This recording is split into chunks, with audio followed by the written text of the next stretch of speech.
안녕하십니까. 전세계에 계신 CBN 청취자 여러분, 하나님의 말씀으로 사랑과 행복 전하는 CBN 교과방송의 정수 인사드립니다. 안녕하세요, 오현준입니다. 예, 우리 목사님은 이곳 필리핀 캠퍼스에서 뵈니까 더 반갑고 또 새로운 느낌이 드는데 어떻게 잘 지내셨나요? 네, 잘 지내고 있습니다.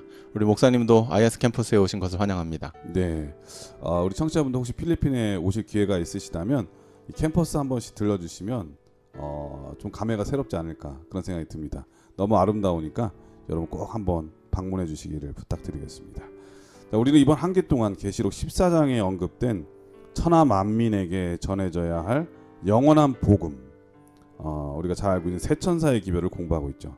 세상 모든 사람들에게 전해져야 할 영원한 복음이라면 우리가 반드시 공부하고 알아야 할 복음이 되겠죠. 그러나 대부분의 교회들은 이 복음에 대해서는 별로 관심이 없어 보입니다. 아니, 외면하는 게 아닐까 싶을 만큼 알려진 게 없는데요. 이 영원한 복음이라는 것이 너무 무색할 만큼 조용하다는 생각이 듭니다. 이러한 때에 우리 재림교회가 이 영원한 복음을 전하는 사명을 가졌다는 게 전 너무나 자랑스럽게 그리고 또 기쁘게 여겨지는데요. 우리는 지난 5번의 시간을 통해서 세 천사의 기별이 심판의 기별이고 그 기별의 중심에는 성경의 가장 큰 핵심 주제인 선악의 대쟁투의 끝이 다가오고 있다고 하는 것을 알려주죠. 그리고 그것이 바로 지난 시간에 공부한 심판의 복음이라고 하는 것까지 우리가 배웠습니다. 자, 오늘은 제 6번째 시간인데요. 제목은 그의 심판의 시간이라고 하는 제목인데, 먼저 기억절 말씀을 읽어드리겠습니다. 또한 너희가 이 시기를 알거니와 자다가 깰 때가 벌써 되었으니 이는 이제 우리의 구원이 처음 믿을 때보다 가까웠음이라. 밤이 깊고 낮이 가까웠으니 그러므로 우리가 어둠의 일을 벗고 빛의 갑옷을 입자. 로마서 13장 11절 12절 말씀이었습니다. 자, 오늘 교과의 제목이 그의 심판의 시간이라고 하는 제목인데 어떤 말씀일까요? 이 심판은 긍정적인 단어가 아닙니다. 왜냐하면 심판은 죄와 관련되어 있기 때문입니다. 죄가 없다면 심판도 없습니다. 죄 때문에 심판이 있어야 하는 것이지요. 심판이 부정적인 단어임에도 불구하고 성경에서는 끊임없이 심판에 대해 말합니다. 창세기부터 계시록까지 개인, 민족, 그리고 온 인류에게 심판이 주어져 왔고 또 주어질 것이라고 예언하고 있습니다. 우리는 이번 기회에 세 천사의 기별에 대해 공부하고 있습니다. 성경은 이 기별을 영원한 복음, 즉 복된 소식, 매우 긍정적이고 희망찬 내용으로 소개하고 있죠. 그런데 이 복된 기별 첫 번째 천사를 통해 외쳐지는 내용은 여전히 부정적인 단어 심판에 대해 말하고 있습니다. 우리는 지난주에 어떻게 해서 심판이 복음에 포함될 수 있는지, 영원한 복음에서 심판의 역할은 과연 무엇인지, 그리고 우리는 어떻게 심판을 복음으로 받아들일 수 있는지에 대해 공부했습니다. 우리는 이번 주 교과를 통해 그 심판의 시간에 대해서 알아보고 그 본질적인 의미가 우리에게 어떻게 다가오는지 좀 더 자세히 살펴보도록 하겠습니다. 우리는 지난 5과에서 심판이 왜 복음이 되는지를 공부를 했는데요. 오늘은 그 심판의 시간이 언제인지 그 시간에 관하여 우리 우현준 목사님과 함께 공부해 보도록 하겠습니다. 공부에 앞서 찬미 듣고 시작합니다. 여기는 말씀의 방송 CBN 코리아입니다.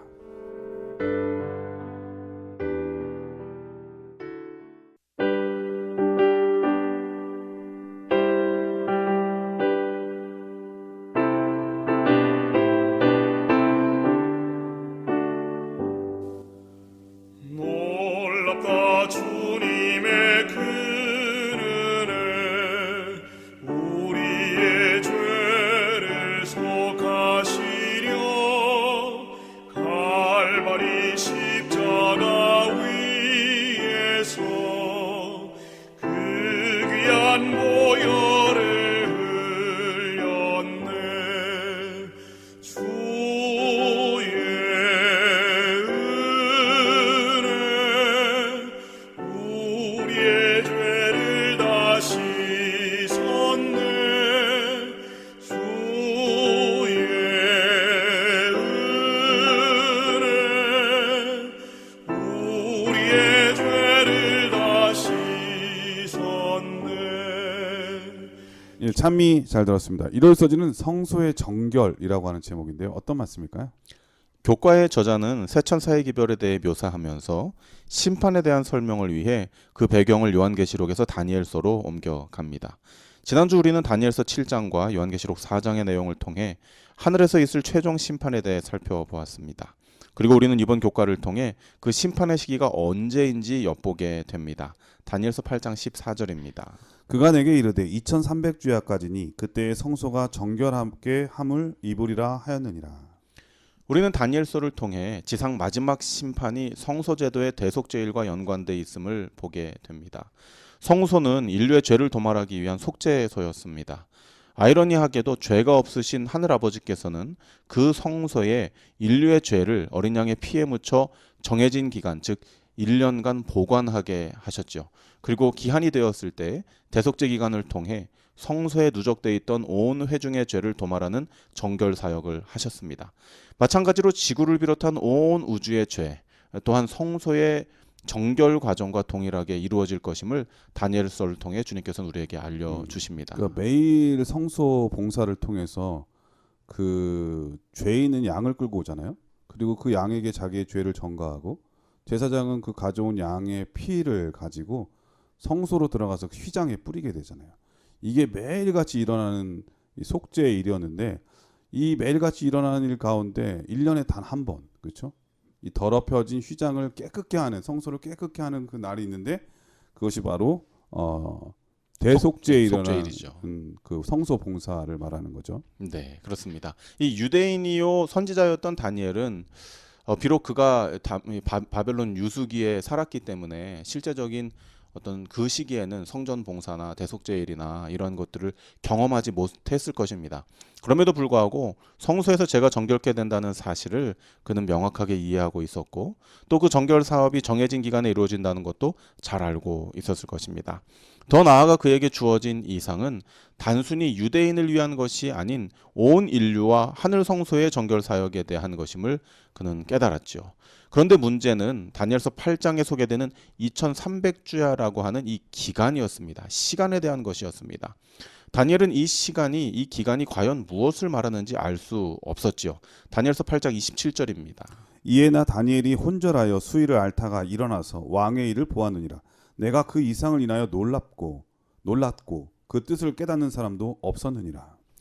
다니엘이 그때에 대해 알지 못하고 혼란스러워하며 기도드릴 때 하늘아버지께서는 천사 가브리엘을 보내서 다니엘 9장을 통해 2300주야에 대해 깨닫도록 인도하시죠. 예, 2300주야 그러니까 2300일이잖아요. 네. 그걸 연수로 하면 약 6.5년.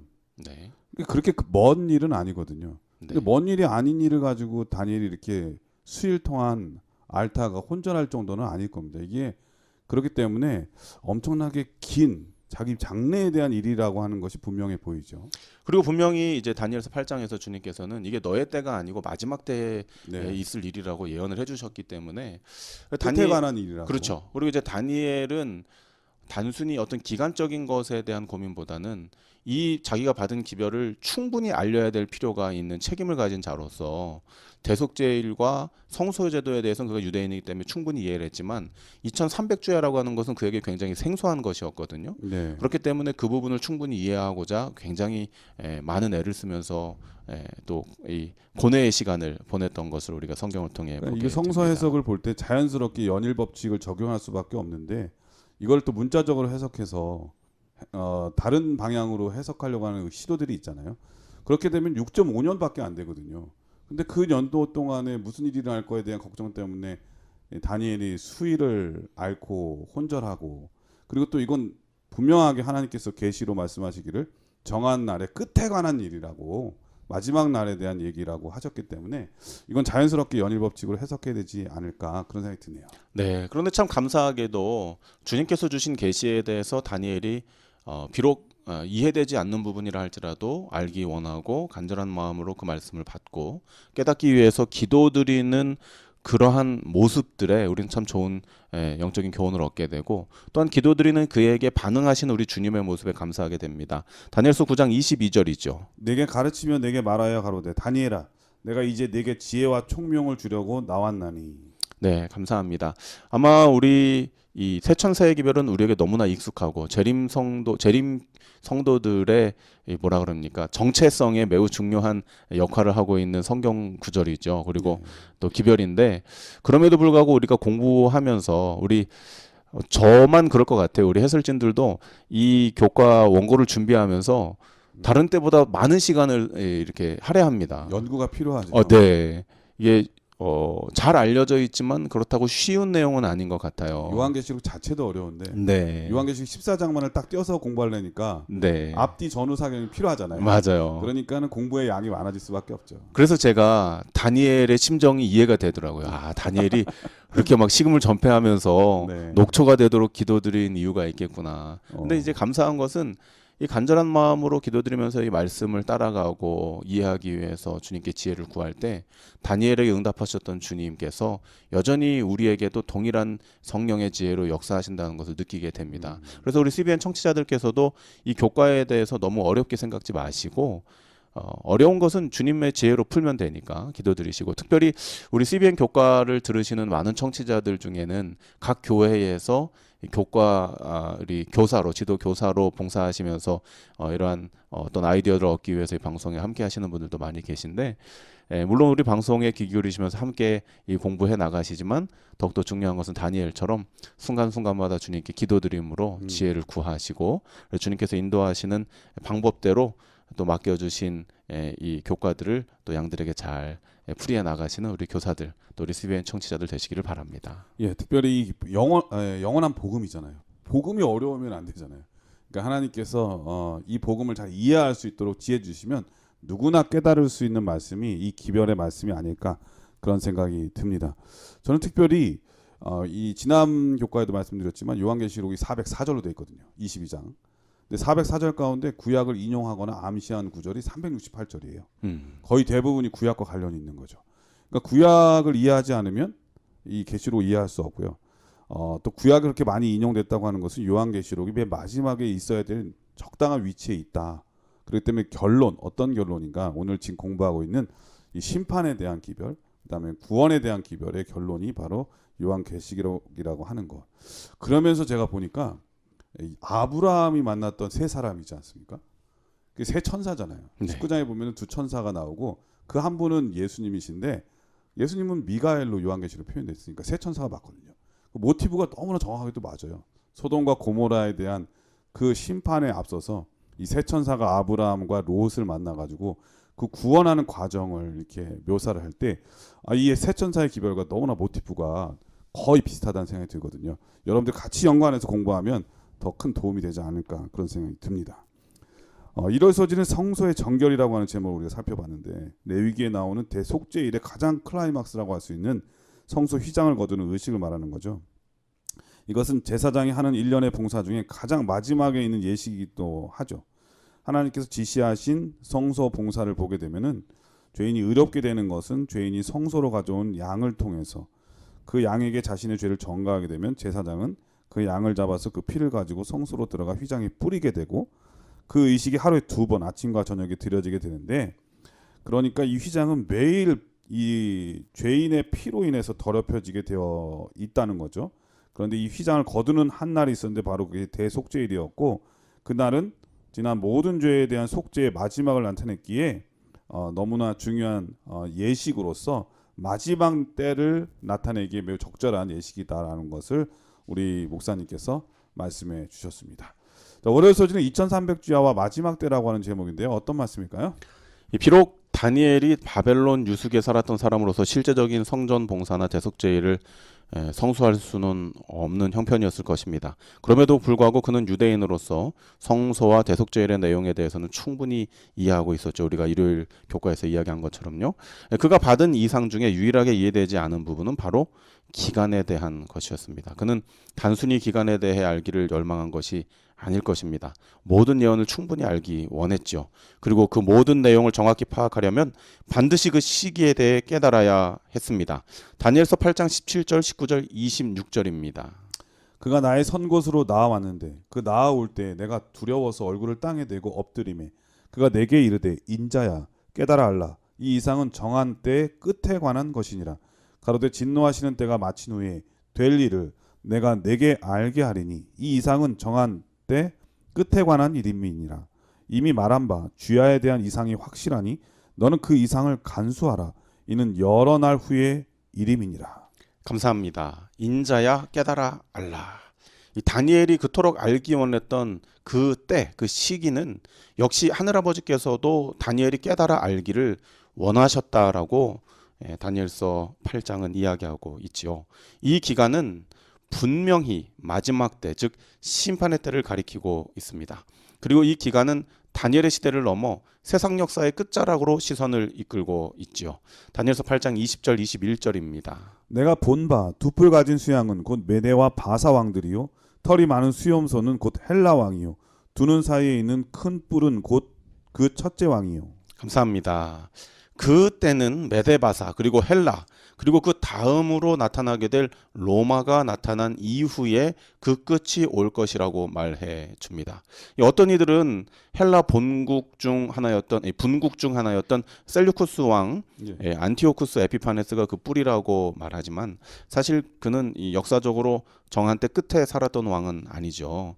그는 로마의 왕이 아니고 그 이전 왕국인 헬라의 분국 중 한 나라의 왕에 불과했었습니다. 네, 그리고 그가 통치한 시간은 1150일밖에 되지 않아요. 그러니까 이 시기하고 전혀 맞지가 않습니다. 맞습니다. 이 반면에 다니엘서 7장의 작은 뿔과 8장에서의 이 큰 뿔에서 나온 한 왕을 비교해 보면 그 행적이 정확히 로마의 정교 연합적인 국면을 묘사하고 있음을 우리는 알게 그래서 되는 당시에 것이죠. 모든 대부분의 주석가들은 이 작은 뿔을 교황권으로 해석하는데 전혀 무리가 없었죠. 그렇습니다. 이 시점에서 우리는 왜 이와 같은 복잡한 역사 이야기와 산술적 시기 계산에 집중해야 할까 의문을 갖게 됩니다. 다니엘이 그 정한 때에 대해 알기 원하셨던 주님께서는 역시 우리도 그 정한 때를 깨달아 알기를 원하십니다. 이 다니엘서 8장 17절에 우리가 또 18절에 19절에 본 것처럼 인자야 깨달아 알라. 이 주님께서 우리에게 원하시는 내용이시거든요. 사실 우리 개인의 죽음이 우리한테는 끝이지만 네. 이 인류 역사의 대쟁투의 끝도 정말 중요한 역사잖아요. 그리고 인류의 구원의 관점에서 볼 때는 그렇습니다. 이거 꼭 알아야 되는 부분이죠. 그렇습니다. 이 말씀은 다니엘에게도 매우 중요한 것이었지만 우리에게는 더더욱 중요한 말씀이 될 수밖에 없습니다. 왜냐하면 우리야말로 정말 성소가 정결케 되는 시기인 온 우주의 대속죄의 기간에 살아가고 있는 그 장본인들이기 때문인 것입니다. 우리는 다음 화요일 교과를 통해서 우리가 기간보다 더 관심 있게 깨달아 알아야 할 2300주야의 내용에 대해서 좀 더 자세히 살펴보겠습니다. 예, 월요일 소지는 2300주야와 마지막 때라고 하는 제목이었는데요.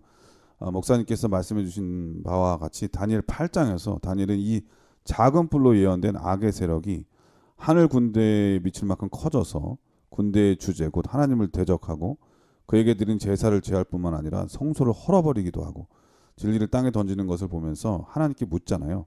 도대체 어느 때까지 이런 일이 있겠느냐. 그러자 2300주야까지라고 하나님께서 말씀해 주시죠. 그러면서 이 가브리엘 천사가 다니엘에게 이 예언은 정한 때 끝에 관한 것이라고 분명하게 말해주지 않습니까? 그러므로 이 2300주야의 끝은 곧 마지막 때라고 하는 것을 그 시기에 심판이 시작된다고 하는 것을 우리가 깨달을 수 있었습니다. 자, 화요일 소지는 다니엘에게 준 천사의 지시라고 하는 제목인데 어떤 말씀일까요? 네, 먼저 다니엘서 9장 23절의 말씀을 함께 보시겠습니다. 곧 내가 기도를 시작할 즈음에 명령이 내렸으므로 이제 내게 고하러 왔느니라. 너는 크게 은총을 입은 자라. 그런즉 너는 이 일을 생각하고 그 이상을 깨달을지니라. 감사합니다. 다니엘서 9장에는 또 다른 어떤 이상이 주어지지는 않습니다. 따라서 9장에 그 이상을 깨달을지니라라고 하는 이 가브리엘 천사의 권고는 단연 8장에 소개된 2300주의 이상에 대한 추가적인 설명일 것입니다. 그렇겠죠. 이 가브리엘은 8장에서 2300주의 시기가 언제인지 역사적 청사진을 통해 설명한 이후에 9장에서는 더 주목해야 할 중요한 점을 강조해 줍니다. 이 다니엘서 8장에서 2300주의 정한 때 끝에 대해 설명했다면 9장에서는 2300주의 시작점에 대해 말해주고 따로 있습니다. 떼어놓은 시기를 말씀하고 있잖아요. 특별히 그렇습니다. 71회에 대한 말씀. 맞습니다. 이 다니엘서 9장 24절에 71회로 기한을 이 정하다의 정한다라고 하는 단어는 목사님께서 좀 전에 말씀하신 것처럼 히브리 말로 하다크 혹은 차다크인데 그 뜻은 큰 덩어리에서 일정 부분을 잘라내다 혹은 떼어내다라는 뜻을 가지고 있습니다. 그러니까 70일을 따로 떼어내려면 71회보다 더 큰 예언의 기간이 있어야 되는데 그렇죠. 바로 앞부분이 2300주에 대한 예언을 하고 있으니까 그렇죠. 자연스럽게 2300주야의 우리의 시야를 주목할 수밖에 없는 거죠. 맞습니다. 그런 거로 목사님께서 말씀하신 것처럼 9장의 70일에는 또 다른 어떤 기간을 말하는 것이 아니라 2300주야라고 하는 이 큰 덩어리에서 한 부분으로서의 그 기간이 시작을 알리는 지점임을 우리가 알 이제 수 있는 수열 요지를 공부를 하겠지만 이 70일의 시작점은 정확하게 하나님께서 알려주셨어요. 다행히. 그렇죠. 네. 그렇기 그래야 때문에 끝지점을 알 수 있으니까. 네, 2300주야와 연관이 있다고 하는 것을 우리가 알 수가 있는 거죠. 네, 그렇습니다. 제가 이 교과 원고를 이렇게 쭉 준비하다가 예. 이런 생각이 들었습니다. 이 재림교인이라면은 모를 수 없는 다니엘서 7장의 1260일, 한 때와 두 때와 반 때. 네, 8장의 2300주야, 그리고 9장의 70일에 이것을 굳이 설명하지 않아도 외울 정도로 정확히 알고 있는 우리 재림 성도들인데, 네. 그리고 이것은 주님께서 우리에게 분명히 마지막 시대를 살아가는 우리들에게 주신 하늘 아버지의 명확한 시간표이지 않습니까? 정한 때 끝에 관한 일이라고. 그렇습니다. 네. 그런데 이것이 다시 우리에게 교과로 주어졌다. 그 의미가 무엇일까? 이것을 다시 되짚어보고 복습하는 단순히 그 의미로 우리에게 주어진 것인가? 제가 기도드리면서 고민하던 중에 제가 오늘 교과는 다니엘서 9장 70일의 설명에서 우리가 뭔가 더 주목해야 할 것이 있지 않을까? 뭐 이런 것도 있지 않을까요? 우리가 너무 마지막에 사는데 경각심이 없이 사는 것도 있고 또 이 마지막 때에 전해져야 될 영원한 복음인데 네, 복음에 대해서 인지하지 못하고 복음이라면 모든 사람에게 알려야 되는데 그렇죠. 그거에 대해서 우리의 사명을 감당하지 못하니까 네, 이러한 때에 꼭 필요한 기별이기 때문에 우리에게 전해주는 것이 아닌가 그런 생각도 그렇습니다. 듭니다. 목사님 감사합니다. 목사님께서 매우 중요한 이 키워드를 말씀해 주셨는데 이것이 복음이잖아요. 네, 복음의 본질이 무엇입니까? 복된 소식이죠. 그죠. 복된 소식의 그 복이 누구에게서부터 시작되는 거예요. 예수 그리스도 자체가 우리에게 복음이잖아요. 맞습니다. 그러니까 제가 그것을 다시 한번 생각해 보게 되는 것입니다. 오늘 교과는 다니엘서 9장의 70일의 설명에 대해서 이 70일에 대한 설명인데 그것은 바로 그 시작점 중심에 인류의 죄를 대속하실 어린 양 예수 그리스도의 생애와 사역에 대해서 묘사하고 있다는 것을 우리가 주목해야 한다는 것이죠. 맞습니다. 그러니까 우리가 기간과 시기에 대해 주목하고 있는 사이에 어쩌면은 그 복음의 본질인 예수 그리스도의 우리를 향하신 사역, 그 복음의 본질인 예수 그리스도에 대한 주목을 주의를 잃을 수도 있다는 생각을 언뜻 해보게 된 것입니다. 그래서 우리가 이미 잘 알고 있는 내용임에도 불구하고 다시 한번 우리에게 교과로 이것을 공부하도록 허락하신 것은 우리가 한 차원 더 깊고 높은 예언을 바라보는 또 복음을 바라보는 시선을 갖도록 하시기 위함이 아닌가 생각해 보게 되었습니다. 그러니까 2300주의 예언이 단순하게 악의 세력이 흥황했다가 망하는 얘기로만 끝나는 게 아니라 그 시작과 중심에 바로 예수 그리스도가 있다고 하는 것을 목사님 지금 말씀하신 것 같습니다. 맞습니다. 이 서론에서도 말씀드렸듯이 심판은 결코 유쾌한 의미를 가지고 있지 않죠. 매우 부정적이고 할 수만 있으면 피하고 싶은 사건이 바로 심판입니다. 그래서 어떤 이들은 재림전 심판 자체를 부정하기도 하죠. 재림전 심판을 표상하는 성소제도, 대속죄를 생각해도 마찬가지입니다. 하루 종일 성전은 피비린내로 가득했을 것입니다. 죄를 대속하기 위해 두 짐승이 선택되었지요. 하나는 죽임을 당하여 그 피가 지성소로 옮겨졌습니다. 다른 하나는 그 자신의 죄를 스스로 해결하기 위해 광야로 내보내졌죠. 달갑게 받을 만한 어떠한 내용도 없는 암울하고 처참한 성소 사역이 바로 속죄의 일의 사역입니다. 그러나 이 심판 사역이 우리에게 복음이고 희망인 것은 이 일을 통해 죽을 수밖에 없는 우리가 살 길을 얻는다는 것입니다. 또 한 가지가 있는데 사실은 죄인이 할 수 있는 것은 그 자기를 대신할 속죄할 양을 데리고 성소에 오는 것밖에 없잖아요. 맞습니다. 그 다음부터는 다 제사장이 하는 일이고 그 성소에서 봉사를 통해서 이루어지는 일이 있잖아요. 그렇죠. 그러니까 지금에 일어나고 있는 모든 이 중보 사역이나 대속죄 일의 사역은 사실 우리 죄인이 할 수 있는 일은 아무것도 없는 거예요. 근데 이거에 대해서 우리가 너무 걱정하거나 염려하거나 이럴 필요가 없는 것이죠. 왜냐하면 우리 예수님께서 그 모든 일을 하시기에 넉넉하신 분이시고 그리고 또 전능하신 하나님이시기 때문에 그렇죠. 목사님 정말 감사합니다. 저희가 사실 개인적으로 다 목회를 하고 있고 하기 네. 때문에 딱 만나서 바로 우리 교과 녹음을 하잖아요.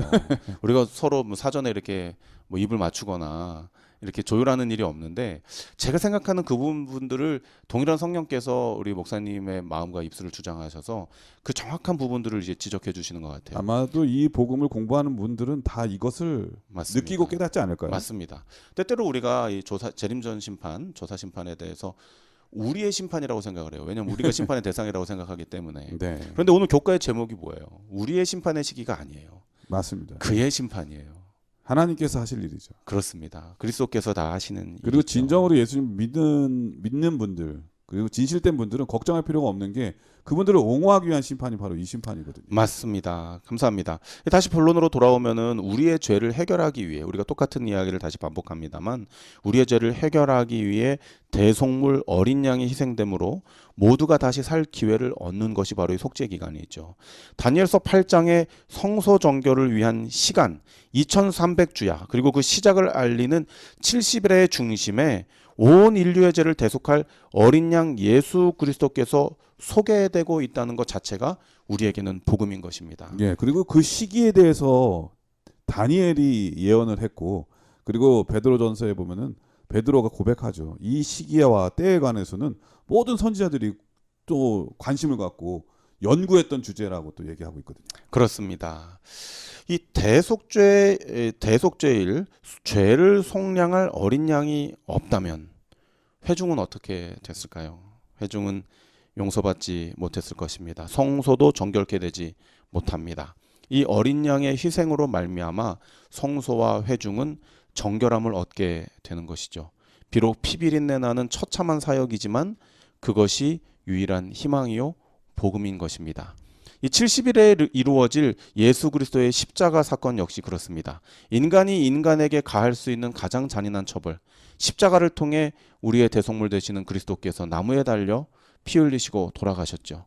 너무나도 처참하고 그야말로 달갑게 받을 어떠한 내용도 없는 이 처참한 사역이 바로 십자가의 그리스도의 사역이었습니다. 그러나 우리는 그리스도의 희생을 복음이라고 말합니다. 이를 통해 우리는 사는 것이죠. 용서받는 것입니다. 두려운 일이지만 감사한 것입니다. 매우 잔인한 것이지만 우리에게는 기쁜 소식인 것입니다. 대속물이 없다면 심판은 두렵습니다. 왜냐하면 우리도 아사셀을 위한 염소처럼 우리 죄를 우리가 직접 감당해야 하기 때문입니다.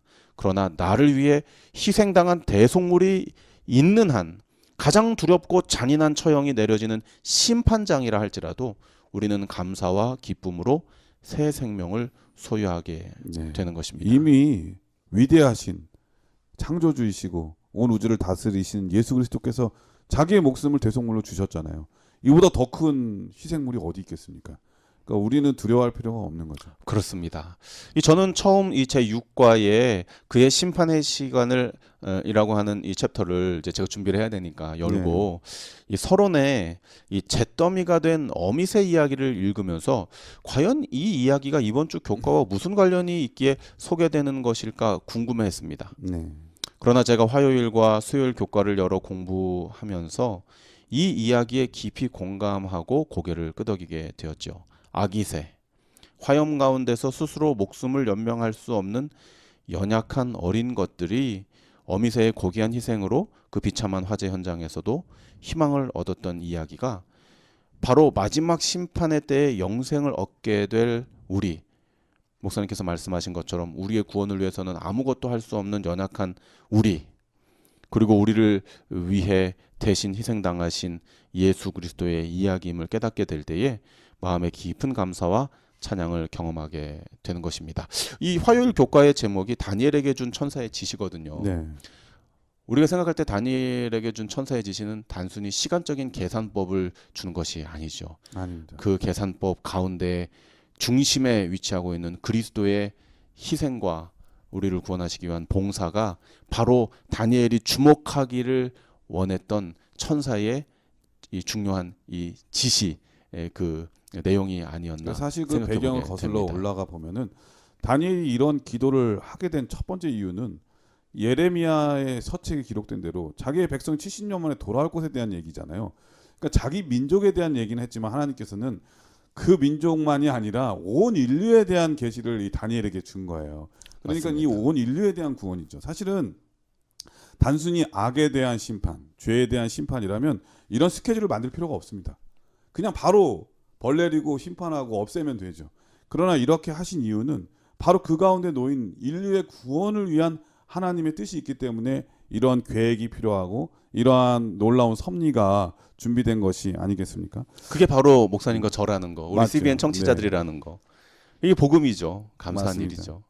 네, 화요일서지는 다니엘에게 준 천사의 지시라고 하는 제목이었는데 2300주야의 긴 기간 동안 이 작은 뿔이 하늘의 주제를 향해 대적하고 제사를 제하고 성소를 헐고 진리를 땅에 던지는 이런 것을 본 다니엘이 얼마나 답답했을까요?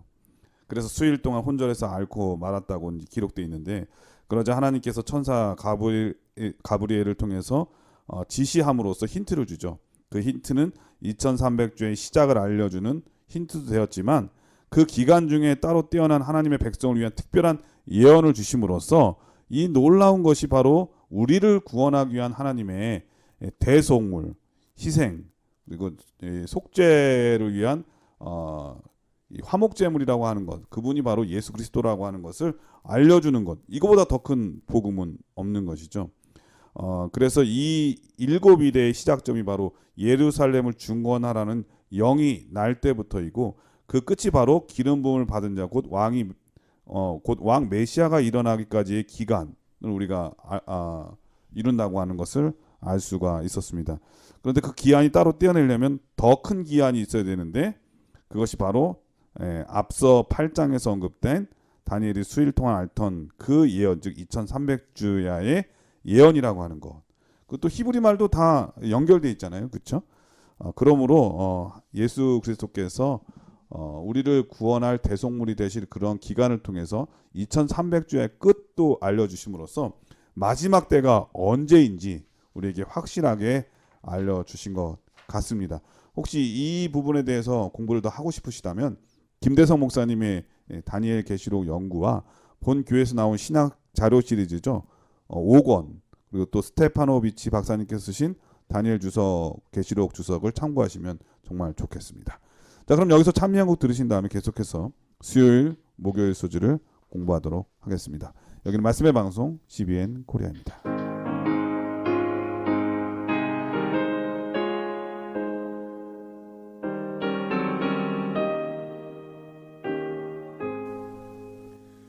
그날이 오면 왕을 배우리 천사 노래하는 곳 낙원이 이르러 수정강변에 주와 영원히 살리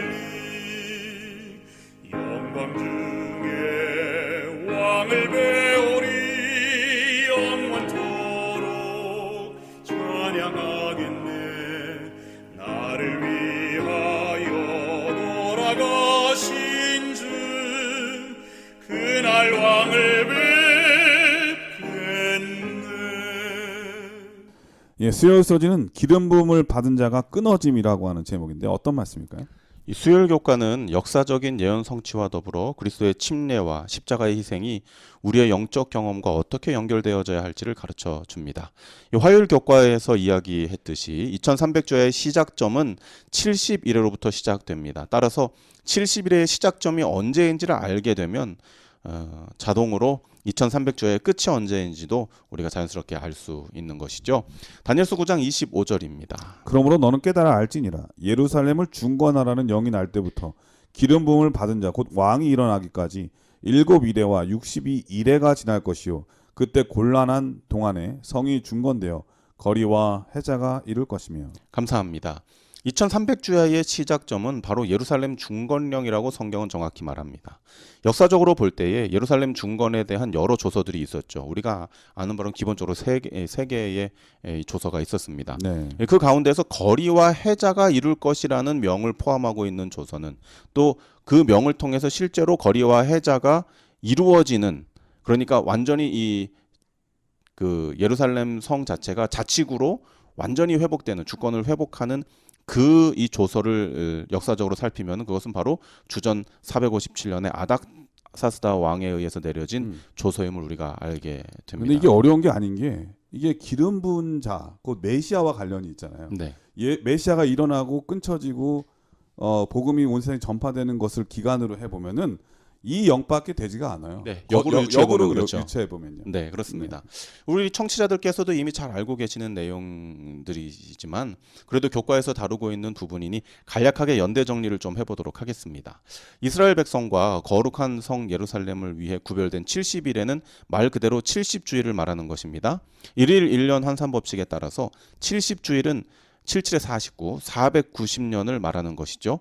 이 70일에는 첫 7주일, 즉 7일에 예, 즉 49년 그리고 62주일, 62일에 네, 일에 혹은 62주, 434년 그리고 마지막 한 일에 일주일, 한 일의 절반 네. 이렇게 나오죠. 네, 그리고 이제 7년 이렇게 세 부분으로 나누어지게 근데 이렇게 되죠. 연일법칙으로 하는 게 자연스러운 게 앞서 우리가 2300주야도 그냥 문자적으로 해석하면 6년 반밖에 안 된다고 했잖아요. 그러면 그거를 정한 때 끝에 관한 것이라고 할 수도 없고 다니엘의 그 예언과는 전혀 맞지가 않거든요. 그렇죠. 6년 반 사이에 메데 페르시아랑 뭐 헬라랑 다 일어났다가 망할 수는 없는 것이죠. 맞습니다. 그게 자연스럽게 연일법칙으로 2300년으로 해석하는 게 자연스럽다면 네. 이 70일에 대한 예언도 당연히 것입니다. 연일법칙으로 하는 그렇습니다. 게 일관성 있는 거죠. 네. 그 내용들을 다시 한번 저희가 구체적으로 좀 살펴보면요. 첫 7일에 7주일은 이 49년은 457년 아닥사스다 중건령으로부터 49년 후인 즉 BC 408년 예루살렘의 복구와 자치가 이루어짐으로 성취가 됩니다. 네. 다음 62주는 434년 지난 후인데요. 서기 27년에 맞춰지게 되고 목사님께서 말씀하신 대로 기름 부음을 받은 자의 출현, 즉 메시아 그리스도께서 침례를 받으심으로 성령을 받으시는 사건으로 성취가 되죠. 네. 이 마지막 일주일입니다. 이 7년은 두 부분으로 나누어지게 되는데요. 일의 절반이 나오죠. 네, 그 절반인 3년 6개월 지점에서 기름 부음을 받은 자가 끊쳐질 것, 그리고 일의 절반에 제사와 예물을 금지할 것, 그리고 미운 물건이 날개를 의지하여 설 것에 대한 예언은 AD 31년 예수 그리스도의 십자가로 성취가 됩니다. 정확하게 예수님께서 3년 반의 공생애를 마친 것을 시기적으로 잘 보여주는 거죠. 그러니까 저 어릴 적에 중학교도 3년이고 고등학교도 3년이고 네. 제자들이 3년씩 따라다니면 좋았을 텐데 왜 3년 반일까? 다 이유가 있었어요. 저 기간이 예언이 되어져 있는 네, 것입니다. 맞습니다. 네. 그러니까 베드로가 네. 이 시기에 대해서 정확히 깨달은 다음에 네. 고백할 수밖에 없었던 거예요. 네. 베드로전서의 1장에 보면 나오죠. 그러니까요. 그러니까 얼마나 그 예수 그리스도의 십자가의 사건을 보면서 이 율법의 성취, 예언의 성취를 보면 얼마나 놀랐을까. 그렇죠. 소름 돋았겠죠. 맞습니다. 네. 그리고 나서 이제 예수님의 십자가 사건 이후에 그 후에 3년 반이 또 남잖아요. 그렇죠. 나머지 3년 네. 반. 그 3년 반이 지난 이 AD 34년에는 바로 이 스테반 집사님의 순교로 말미암아 유대인과 예루살렘을 위한 70주간 490년이 종결되고 그러니까 유대인의 이제 시간은 끝나고 네. 이후에 모든 인류의 그렇습니다. 복음의 시간이 된 거죠. 세계복음화 시대를 맞이하게 되는 것을 보게 됩니다. 그런 거로 짧은 이 내용이지만 우리가 70일에 대해서 연대와 함께 그 역사적인 사건들, 성경의 역사들을 우리가 좀 짧게 살펴보았습니다. 오늘 우리는 이 교과를 공부하면서 무엇에 집중하게 됩니까? 제가 화요일 교과에서도 말씀드렸던 것처럼 저는 이런 산술적인 예언 연구를 초등학교 4학년 때 통신 과목을 통해서 공부했고요. 신학을 준비하면서 다시 한번 고등학교 때 공부했고 또 신학 과목 중에 배운 신학교를 다니면서 그 과목 중에 이제 배운 후에 다시 목회 시험을 준비하면서 더 구체적으로 연구를 했습니다. 우리 목사님 저랑 이제 목회 동기셔서 목회 시험도 같이 준비하셨는데 네. 우리 기억나잖아요. 막 연대 다 외우고 아유. 열발가락 나라 막 반달 동고트 뭐 헤룰리 막 외우고 그때는 뭐 범위가 뭐 따로 정해져 있지 않고 워낙 성경 자체가 방대했기 범위였기 때문에 네. 다니엘 계시록 연구는 필수였죠. 필수였고 네, 거의 교리 공부에다가 암기 사항이었죠. 네, 교회사까지. 맞습니다. 근데 그게 다 도움이 됐던 것 같아요. 맞아요. 네, 그렇게 이제 구체적으로 이 다니엘서 요한계시를 우리가 연구했단 말이죠. 그래서 연도며 사건과 인물 등에 대해서는 거의 암기하다시피 했었는데요. 이번 교과를 공부하면서 새로운 시선을 갖게 되는 것이죠. 이 모든 것이 예수 그리스도 중심의 예언이었다는 것을 새삼스럽게 깨닫게 되는 것입니다. 네. 우리는 종종 예언 연구를 통해 성경의 진위에 대한 변증을 하곤 합니다. 저 개인적으로도 이제 모태교인이지만 저만의 이 성경에 대한 확신과 믿음을 확립하는 그런 과정들이 있지 않았겠습니까? 바로 다니엘서의 예언 성취를 보면서 야, 이 성경이 진실이구나, 진리이구나. 이 성경의 진위에 대해서 변증하는 가장 핵심적이고 좋은 도구가 바로 이 예언 연구인 것이죠. 사실 어떤 면에서 2300주야의 예언은 마지막까지 악의 세력이 어떠한 일을 하고 어떻게 흥행했다가 어떻게 망할 거에 대한 내용이잖아요. 근데 그 시작을 예수 그리스도부터 시작한다고 하는 것은 결론은 바로 예수 그리스도의 재림으로 마칠 것에 대한 어떤 면에서 시작과 끝을 예수님으로 초점을 맞추게 하는 이유가 있는 것 같아요. 그렇습니다. 제가 바로 말씀드리고 싶은 것이 그 부분인 것이죠. 우리가 종종 이 예언 연구를 성경의 진위를 가리는 변증법으로 사용하기도 하고 때로는 종말론적 예언 전도회의 소재로 삼아서 우리 개인의 구원과 마지막 날 사건들에 주목하도록 하기도 합니다. 그러나 사실 이 모든 것들은 예수 그리스도를 시작부터 끝까지 그리고 그 모든 가운데에 그리스도를 중심으로 주어진 예언이며 따라서 이러한 예언을 통해 우리가 주목해야 할 것은 어떤 성경이 거짓이냐 진짜냐 혹은 개인의 구원 준비냐 아니냐 종말론적인 예언과 역사 해석이 이렇게 되냐 저렇게 되냐에 대한 어떤 산술적이고 역사적인 어떤 그런 지엽적인 논제가 아니라 영원한 복음의 중심이요 주체이신 그리스도께 주목하는 것 그것이 바로 이 다니엘서에 우리에게 주신 심판에 대한 기별이고 영원한 복음이라는 사실을 새삼스럽게 다시 한번 깨닫게 되는 것입니다. 이 다시 한번 서론에 소개된 어미새를 생각해 보게 됩니다. 제가 그 기록되어져 있는 문구를 그대로 읽어드릴게요. 그런데 죽은 어미의 날개 아래에서 3마리의 작은 새끼 새들이 뛰쳐나왔다. 어미새는 임박한 재난을 뚜렷하게 인식하고 새끼들을 나무 밑둥으로 데려와 자기 날개 아래에 모았던 것이다. 안전한 곳으로 혼자 날아갈 수 있었지만 대신 새끼들을 보호하기로 선택했던 것이다. 이 엄청난 사랑과 희생을 우리를 구원하시기 위해 2300주야 동안 단 한순간도 쉼 없이 그 신실하심으로 사역하신 그리스도를 생각하고 바라보게 되는 것이죠. 그리고 감사드리게 됩니다. 이 가장 숭고하고 아름다운 소식이 바로 이 기별인 것이죠. 가장 잔인한 죄의 구덩이에서 나를 살게 하시는 영원한 복음인 것입니다. 이 놀라운 은혜를 베푸신 우리 주님께 감사와 찬양을 드립니다. 예. 수요일 서지는 기름 부음을 받은 자가 끊어짐이라고 하는 제목이었는데요. 그 70일의 예언의 그 시작점, 그 핵심은 바로 예수 그리스도에 있다고 하는 것을 말씀해 주셨습니다. 그런데 이 베드로는 베드로 1장에서 이 그리스도에 나타나실 때에 관여하는 그 선지자들이 연구하고 부지런히 살펴서 그 받으실 고난과 영광을 미리 증거하여 어느 시 어느 한 때를 지시했는지 상고했다고 고백하는 장면을 보면서 야 정말 이 예수님의 제자들도 예수님의 십자가의 사건을 통해서 이 다니엘서에 대한 예언을 분명하게 이해했구나라는 생각이 들었습니다. 따라서 이 70일의 예언과 2300주야의 예언은 우리의 구원을 위한 하나님의 은혜의 예언임을 깨닫게 되고 동시에 대쟁투에서 일어날 악의 형통함이 영원하지 않다는 거죠. 그건 끝에 꺾이게 되고 바로 그 후에 심판이 시작되고 그 후에 예수님께서 오심으로써 이 예언의 마무리가 된다고 하는 것을 오늘 배울 수가 있었습니다. 그런데 저는 앞서 말씀드렸듯이 이 요한계시록은 구약과 관련이 있다고 했잖아요. 그리고 또 아브라함이 만난 그 세 천사와 제가 말씀을 드렸는데 두 천사가 소돔과 고모라로 먼저 갑니다. 그리고 이 여호와로 표현되는데요. 예수님께서 아브라함과 독대를 하죠. 그때 아브라함이 그 롯과 그리고 또 소돔과 고모라에 있는 사람들을 위해서 중보 기도를 하잖아요. 정말 막 저는 그 중보 사역이 예수님의 사역처럼 보였어요. 그러니까 지금 이 순간에 우리를 위한 예수님의 중보 사역이 얼마나 위대할까. 우리를 더 살리기 위한 그분의 노력 또 중보 사역 근데 이 아브라함 자기 목숨 대신하지 않았잖아요. 근데 예수님은 자기 목숨으로 우리를 건져내셨고 또 우리를 끝까지 구원하기 위해서 끝까지 중보 사역하시는 그 예수님의 이 하늘 성소의 중보 사역을 조금이라도 어렴풋이 깨달을 수 있지 않았나 그런 생각이 들었습니다. 자, 목요일 소지는 1844, 1844년이라고 하는 제목인데 어떤 말씀일까요? 네, 저는 다시 한번 월요일 교과에서 던졌던 질문을 드립니다. 우리는 왜 이와 같은 복잡한 역사 이야기와 산술적 시기 계산에 집중해야 할까요? 그의 심판하실 때 이 정해진 기간 2300주야에서 유대를 위한 490년을 빼면 1810년이 남습니다. 이는 AD 주후 34년 스테반의 순교로 시작하여 복음이 예루살렘을 넘어 온 유대와 사마리아와 땅끝까지 이르게 되는 세계에 속해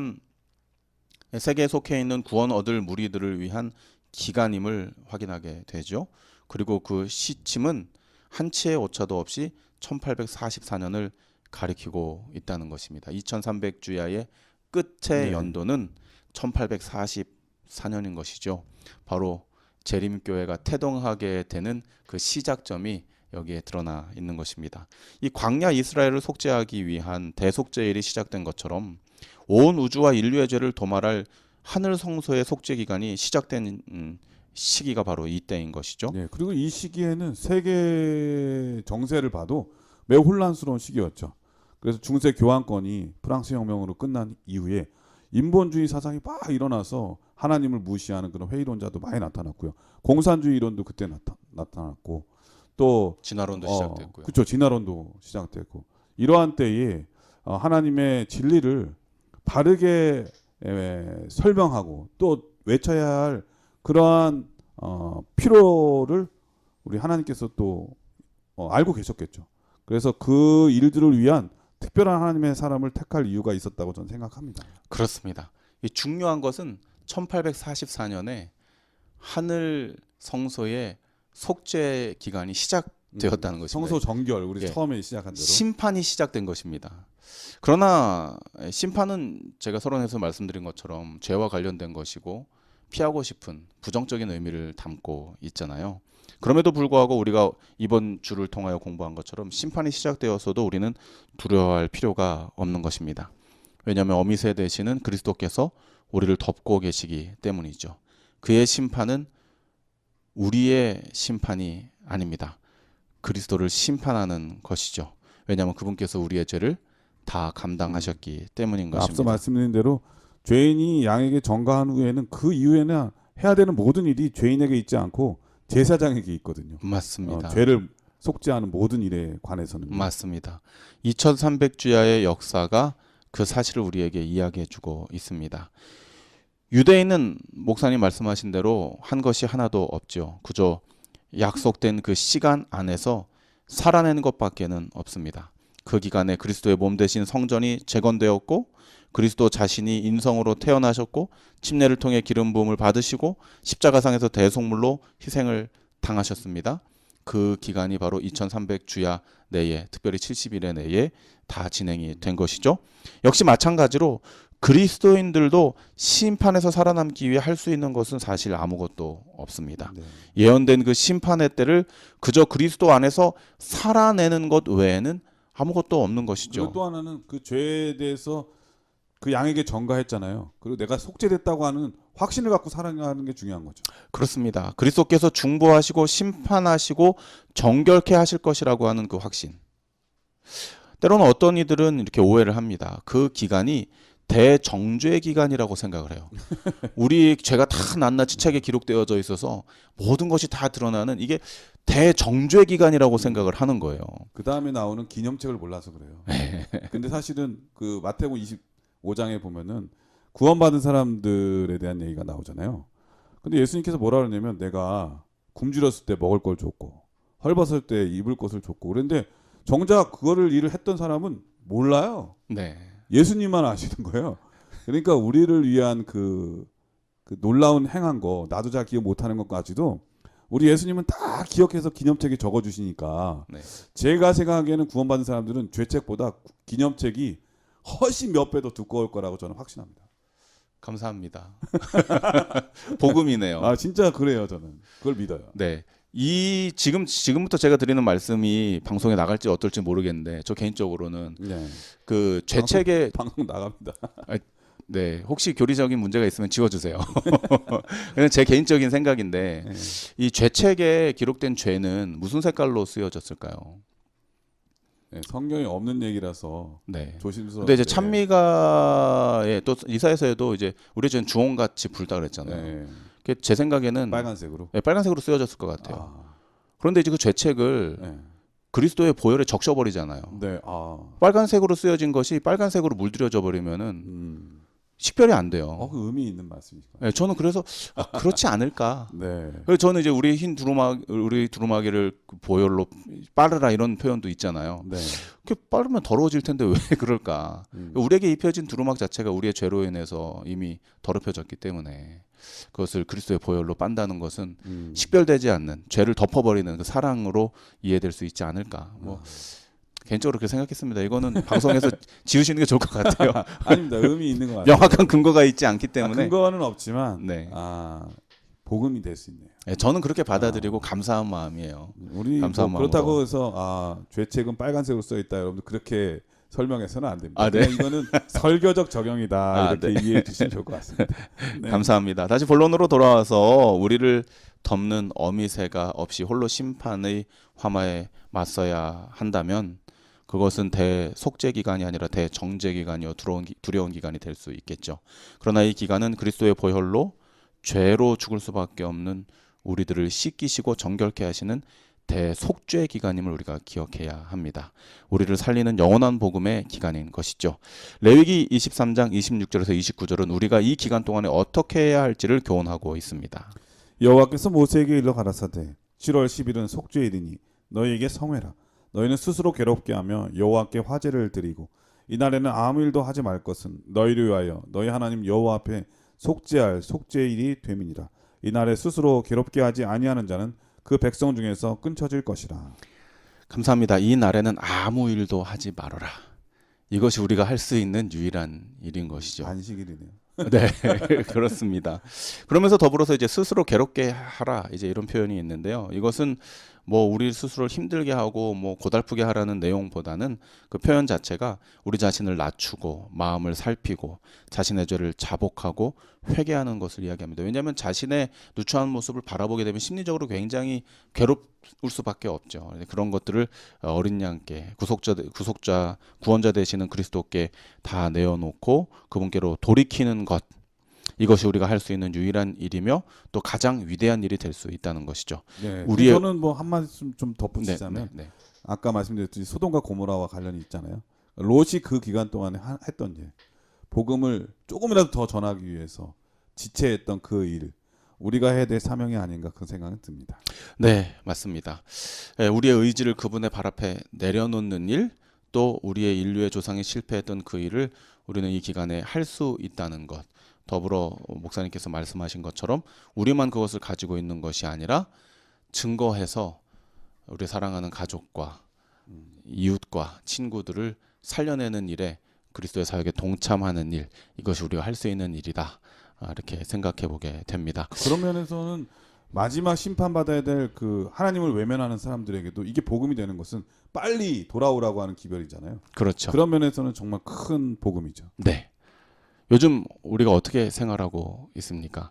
우리는 오늘 교과를 마무리 지으면서 기억절의 말씀으로 다시 돌아가게 됩니다. 우리가 다니엘서와 요한계시록을 열심히 공부하는데 주제 성경절은 또 로마서에서 왔거든요. 로마서 13장 11절과 12절의 말씀, 기억절의 말씀을 우리 목사님 다시 한번 상기시켜 주시기 바랍니다. 또한 너희가 이 시기를 알거니와 자다가 깰 때가 벌써 되었으니 이는 이제 우리의 구원이 처음 믿을 때보다 가까웠습니다. 밤이 깊고 낮이 가까웠으니 그러므로 우리가 어둠의 일을 벗고 빛의 갑옷을 입자. 아멘. 기억절은 기억하라고 있는 성경절이거든요. 네.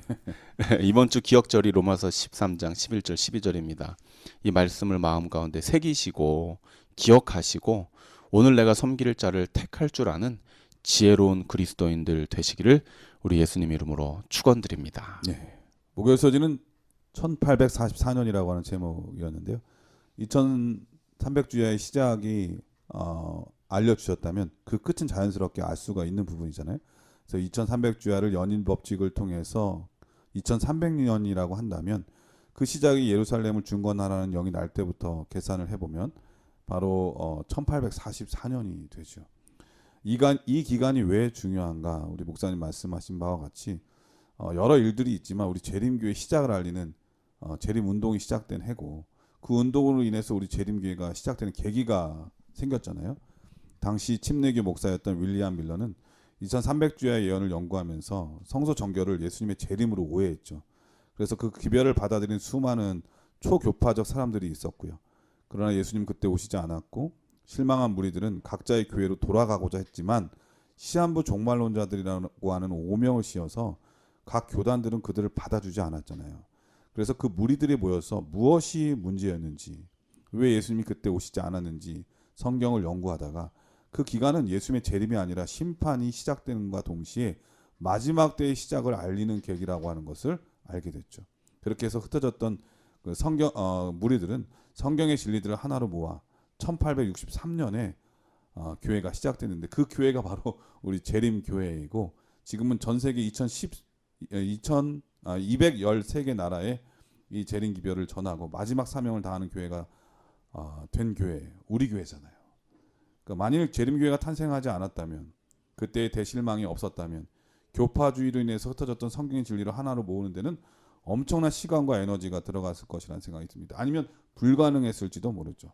이 가톨릭의 삼위일체, 감리교회의 자유의지를 통한 선택, 침례교회의 침례, 제7일 침례교회의 안식일, 장로교회의 직업소명, 성결교회의 경건한 삶 등 모든 성경의 진리들을 하나로 모을 수 있는 교회가 될 수 있었던 것은 바로 그때에 우리 하나님께서 이러한 섭리들을 통해서 재림교회를 세우신 것, 바로 그것이 아닌가 그런 생각이 듭니다. 그러므로 그들이 우리를 향해서 이단이라고 말하는 것은 자기의 정체성을 잘 모르는 거라는 그런 생각이 듭니다. 그래서 우리 재림교회 28교리 서두에 보면은 이런 말씀이 있어요. 우리는 각 교단들에게 진리에 대한 빚을 지고 있다. 이게 정말 맞는 말이고 의미 있다고 생각이 듭니다. 그 빚을 갚아야죠. 네, 전 세계에 복음을 전하는 것이 우리의 사명입니다. 오늘은 그의 심판의 시간에 대해서 공부를 했는데요. 여러분 조금이라도 도움이 되시고 또 이해하는데 또 복음을 깨닫는데 큰 도움이 되셨기를 여러분들에게 축원드립니다. 우리 목사님께서 간략하게 이번 교과를 정리해 주시고 기도하고 마치도록 하겠습니다. 다니엘서 8장과 9장은 2300주야 예언을 통해 그의 심판의 시간을 우리에게 가르쳐 주고 있습니다. 이 기간 동안 하늘 성소와 인류를 정결케 하기 위해 그리스도께서 사역하십니다. 우리는 대속물 되시고 중보자 되시는 그리스도께 우리 자신을 드림으로 그 영원한 복음에 참여할 수 있습니다. 이 귀한 특권에 우리 모두가 함께하게 되시기를 주님 이름으로 축원드리고 기도드립니다. 목사님께서 기도해 주시고 교과를 마치겠습니다. 하늘아버지, 너무나 정확한 시간표를 우리에게 주심에 감사드립니다. 아멘. 너무나 정확한 구원의 계획을 알려주셔서 감사드립니다. 아멘. 이제 때가 다 되었으니 우리의 마음을 예수 그리스도께 모두 드리며 구원하시는 은혜에 반응하게 하여 주시옵소서. 아멘. 우리만 이 복된 소식에 참여하는 것이 아니라 사랑하는 우리의 가족과 친구들과 이웃들에게 더 나아가 모든 인류에게 이 복된 복음을 증거케 하여 주시옵소서. 아멘. 예수님 이름으로 기도드립니다. 아멘. 아멘. 네, 전 세계에 계신 CBN 청취자 여러분, 미국의 16대 대통령이죠. 아브라함 링컨은 이렇게 성경에 대해서 말했습니다. 이 책이 없었으면 우리는 옳고 그름을 분별할 수 없었을 것이다. 내가 믿기로는 성경은 하나님께서 인간에게 주신 최대의 선물이다. 우리 재림교회가 성경을 가장 사랑하는 교회임을 인하여 저는 너무나 감사하고 행복합니다. 그러므로 우리는 그리스도인으로서 예수님의 발자취를 따라 순종하며 말씀을 사랑하는 사람으로 살아야 하겠습니다. 한 주일간 주의 말씀으로 양식을 삼아 진리 안에 행하고 진리 안에 자유를 누리는 우리 모든 청취자분들 되시기를 간절히 바라면서 저희는 다음 주에 다시 찾아뵙겠습니다. 안녕히 계십시오. 감사합니다.